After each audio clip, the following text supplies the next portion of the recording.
Sa video na to ay magpapalit naman tayo ng shock ng ating motor na si Snow. Ang napili ko nga ay ang RCB A2 series. Kaya rekta na agad tayo sa shop para magpapalit ng ating shock. At ang unang inalis nga ay ang ating toolbox. Hindi ko na nga naalis yung mga gamit ko dyan pero okay lang naman. Pagkatapos niyan ay aalisin naman ay itong handlebar. Gumamit na nga pala si Kuya Ogie dyan ng power tools. Ang sunod naman na aalisin ay yung mga tornilyo sa ating mga side bearings. Bale, magkasama na nga pala yung side bearings na yan. Hindi na niya paghihiwalayan ng pagbaklas kasi mas matagal. Ito lang yung struggle sa pagpapalit ng shock ng Honda Click 125. Kasi halos lahat ng nasa gilid nito ay kailangan mong baklasin. Kaya kung makikita nyo ay binabaklas dyan ng handlebar, signal light, side bearings, yon. Makikita nyo yan kapag magpapalit kayo ng shock. Kaya kung gusto mong mas mapabilis ang pagpapalit ay pumunta ka na sa trusted mechanic mo or sa mga shop na kakilala mong maayos gumawa. At dito makikita mo na sabay na side bearings ang inalis dyan. Hindi na pinagkalas-kalas ni Kuya Ogie kasi mas mahirap nga naman. Tapos nun, alisin na rin yung gas tank. Igigilid lang yan para masungkit yung tornilyo ng shock. Yan, makikita nyo, inaalis na yung stock shock ng ating motor.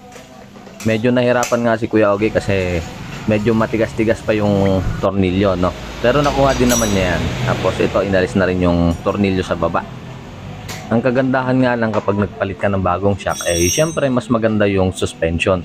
At saka itong pinalit natin na RCB A2 series ay adjustable. Pwede mong palambutin, pwede mong mas patigasin pa yung shock sa likod. At kung mapapansin nyo, ang size ng gulong ng rear tire ko ay 120/70 at ang harap naman yan ay 180. Sa size nga pala ng gulong na to ay hindi ka mangangambang may slide, no? Kahit sa mga mabuhangin kasi medyo malapad na siya. So, konting ingat lang din. At ang ganda niyang i-banking, napaka-stable. Medyo bumigat ng konti, so nag-adjust na lang ako sa clutch spring, center spring at saka sa bola, pinagaanan. Bale, ang sukat ng clutch spring natin is 1K, center spring is 1K, and ang flyball natin ay straight 12 grams. Yun lang naman. Tapos noon ay kakabit na ang ating bagong RCB A2 series. Bale, hindi nga pala yung sponsor So, binili ko yan sa online shop. Sana naman ay mas tumagal at mas gumanda ang play ng suspension ng ating motor. Bale, ipapalit nga pala dyan yung bushing ng stock shock kasi maganda kasi yung fitting ng bushing ng stock shock. So, kung makikita nyo si Kuya Ogie ay sinusukat na ang ating bagong shock na RCB. So, yun, napakagandang tingnan, no? Mas gumanda pati yung itsura niya. Yun naman ang kagandahan kapag nagpalit ka ng shock is dagdag pogi, dagdag forma ng ating motor. At syempre, ang ipapalit mong shock, yung matibay na, yung pangmatagalan na magagamit natin.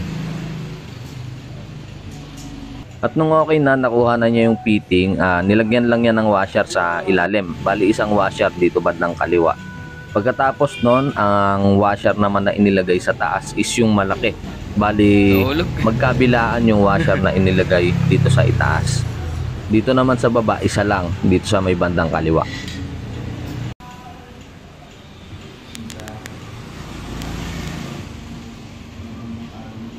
Nung okay na, hinihigpitan na ni Kuya Ogie at mas maganda na yung lapat niya. Medyo nagka-problema lang kanina kasi sa bushing tumatama yung washer.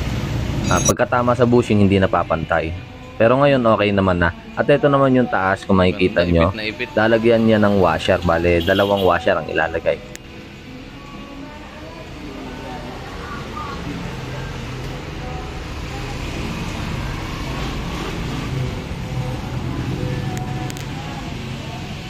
Bale, ito i-close up natin para mas makita nyo yung paglagay ng washer, no? Mas maganda yan kasi mas matibay, mas dagdag tibay sa ating shock.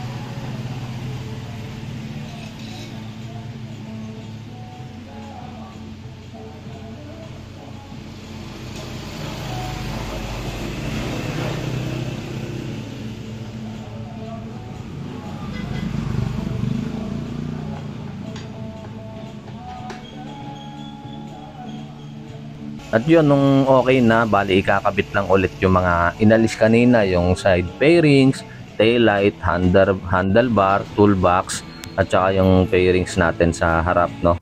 yung pinakambaba. Yan, kung makikita nyo, ikakabit na ulit yan ni Kuya Ogie. Ganun lang naman kasimple, ganun lang kadali ang pagpalit ng shock.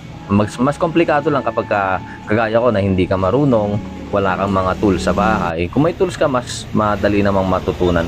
Ako kasi binabayad ko na lang, hindi ko na pinagkakaabalahan pa ng oras kasi busy rin tayo sa hanap buhay, sa bahay, gano'n, marami tayong ginagawa. Ang gusto natin, instant na paayos na lang talaga. Pero tinitingnan ko na rin naman para matuto tayo. Para pagka nagkaroon ng problema ang ating motor, nagagawan din natin ang basic na paraan. No? So makikita nyo, ito yung motor ko, ganda na ng tindigan. Bago na yung shock. At yung decals ko nga pala is Kaganawa decals na nabili ko lang sa shop, sa online shop. Yun, maraming salamat. Pa-like, share, and subscribe.